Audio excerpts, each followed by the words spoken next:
प्यारे बच्चों नमस्कार।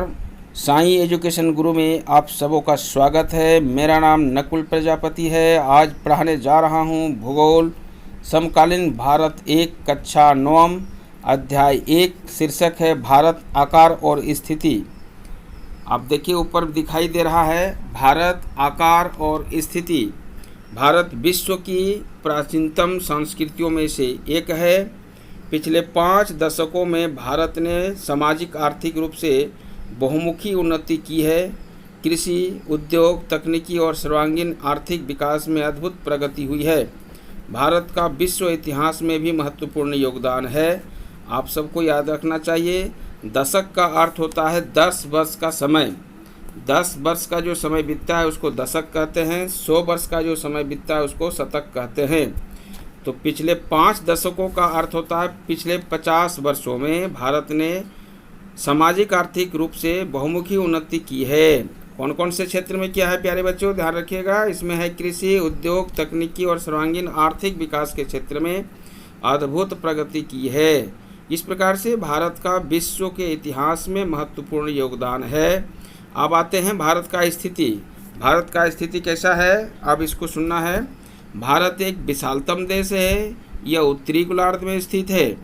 भारत किस गोलार्ध में स्थित है प्यारे बच्चों, याद रखिएगा, भारत ये उत्तरी गोलार्ध में स्थित है। और इसका जो है स्थिति किस प्रकार से है, इसका देखिए नीचे आपका चित्र भी दिखाई दे रहा है।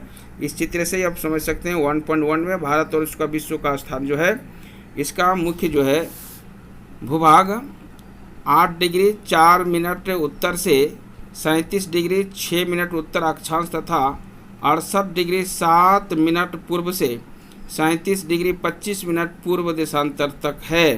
पुनः एक बार याद कीजिए कि भारत का स्थिति क्या है। तो याद रखिएगा 8 डिग्री 4 मिनट उत्तर से लेकर 37 डिग्री 6 मिनट उत्तर अक्षांश तथा 68 डिग्री 7 मिनट पूर्व से 97 डिग्री 25 मिनट पूर्व देशांतर तक है। कर्क रेखा 23.5 डिग्री उत्तर में देश को लगभग 2 भागों में बराबर भागों में बांटती है। अब यहाँ पर एक देख लीजिएगा कि कर्क रेखा जो है, कर्क रेखा 23.5 डिग्री उत्तर में देश को लगभग 2 भागों में बांटती है।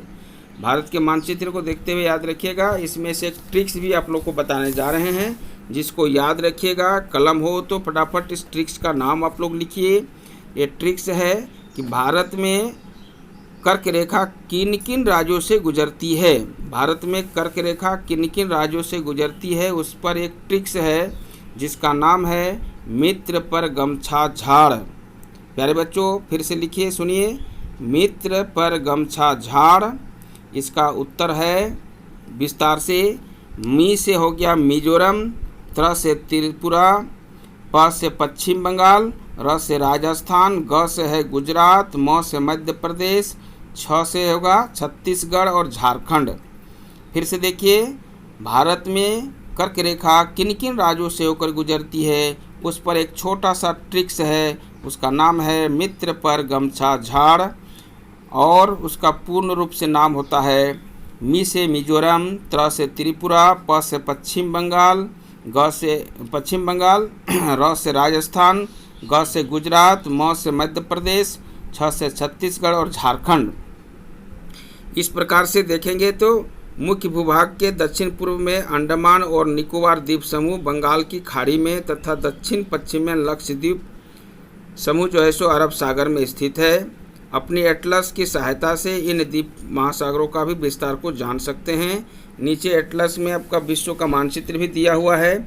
इसमें से आप लोग स्पष्ट रूप से यहाँ पर जानकारी अभी और विस्तार से दिया जा सकता है। आप यहाँ जानिएगा, भारत संघ राज्य का सबसे दक्षिणी बिंदु जो इंदिरा पॉइंट के नाम से जाना जाता है, वो सन 2004 में जो सुनामी लहर आया था और इसके कारण समुद्र में जलमग्न हो गया था। प्रश्न आएगा कि भारत में सुनामी लहर कब आया था, तो उत्तर यहाँ होगा 2004 में। और किन क्षेत्रों में ज़्यादा क्षति किया है, तो वह है दक्षिणी पॉइंट, इंदिरा पॉइंट यानी दक्षिणी बिंदु, जिसको हम लोग इंदिरा पॉइंट के नाम से जाने जाते हैं।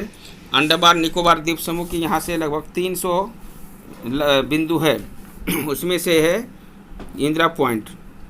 तो 2004 में सुनामी लहर के कारण यह जैसो कि जलमग्न हो गया था। अब हम लोग आते हैं आकार। तो आकार के नाम लेते ही आप सबको याद करवा देते हैं। अगर यदि भारत की आकार या भारत की चौहद्दी के बारे में थोड़ा जानकारी हो तो आप लोग याद रखिएगा।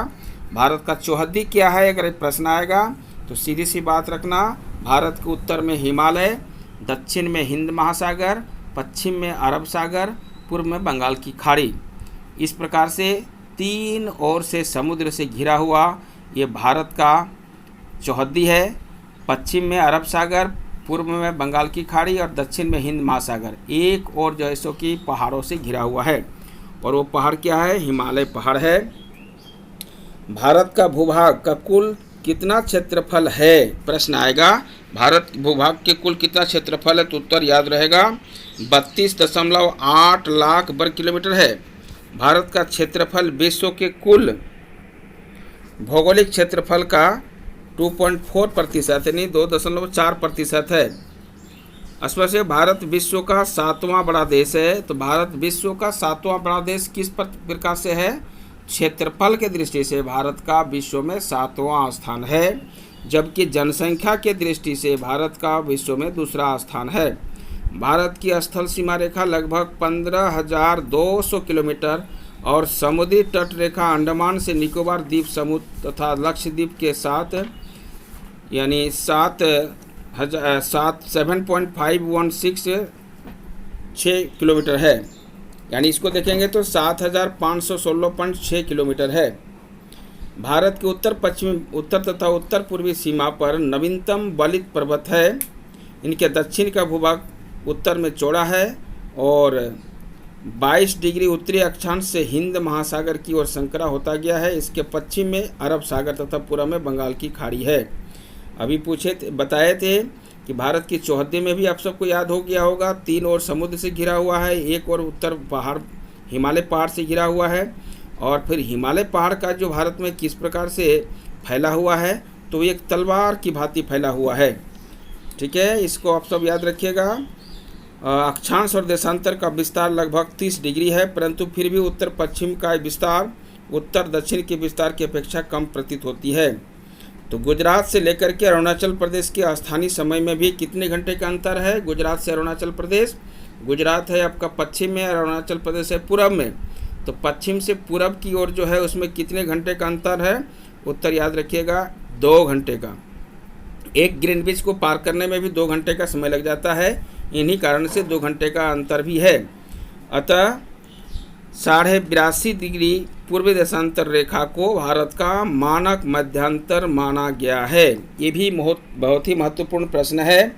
भारत का मध्यांतर रेखा किसको माना गया है, तो मध्यांतर रेखा है 42.5 डिग्री पूर्वी देशांतर रेखा को। तो भारत की मध्यांतर रेखा किसे माना गया है, 42.5 डिग्री पूर्व देशांतर रेखा को भारत का मध्यांतर रेखा माना गया है, जो कि उत्तर प्रदेश में मिर्ज़ापुर से गुजरती है। अगर पूछा जाए भारत का मध्यांतर रेखा क्या है, तो 42.5 डिग्री है। और ये इसका स्थान कहाँ है, कहाँ से गुजरा हुआ है, तो मिर्ज़ापुर से गुजरी है। याद रखिए, मध्यांतर रेखा मानक मध्यांतर रेखा है। अक्षांश का प्रभाव दक्षिण से उत्तर की ओर दिन और रात को अवधि पर पड़ता है। भारत का विश्व का जैसे भारत तथा विश्व, भारतीय भूखंड एशिया महादेश के पूर्व और पश्चिम के मध्य में स्थित है। भारतीय भूभाग एशिया महादेश का दक्षिणी विस्तार है। अगर प्रश्न आएगा भारत किस महादेश में स्थित है, याद रखिएगा भारत एशिया महादेश में स्थित है। और एशिया महादेश की कहाँ स्थित है, तो दक्षिण में ही स्थित है। भारतीय भूभाग एशिया महादेश का दक्षिणी विस्तार है।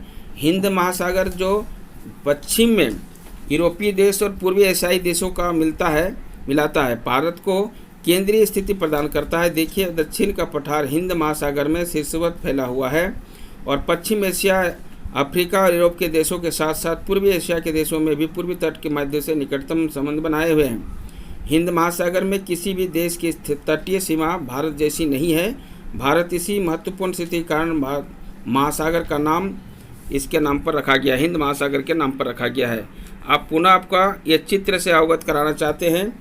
ये जो भारत का विश्व का जो मानचित्र है, इस विश्व के मानचित्र में देखिए अलग अलग रंगों में रंगा गया है ये महादेश है। महादेश जो है मुख्य रूप से 7 महादेश है, जिसमें से देखिए सबसे ऊपर में उत्तर अमेरिका, उसके बाद उसके नीचे दक्षिण अमेरिका, फिर है आपका अफ्रीका, यूरोप, एशिया, इसके बाद है ऑस्ट्रेलिया और सबसे नीचे अंटार्कटिका है ना, और ऊपर में आर्कटिक है। इस प्रकार से 7 महादेशों का जिक्र हुआ है, जिसमें से अधिकतर जहाँ बर्फ़ ही बर्फ़ है वो अंटार्कटिक है और आर्कटिक है और अंटार्कटिका, ये दो जो है महादेश है। ये दोनों महादेश में केवल बर्फ़ ही बर्फ़ है। कालांतर में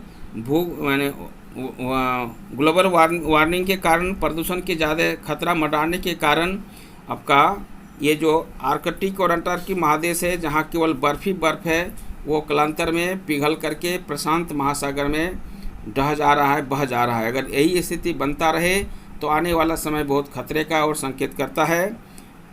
धन्यवाद। Subscribe now and press the bell icon.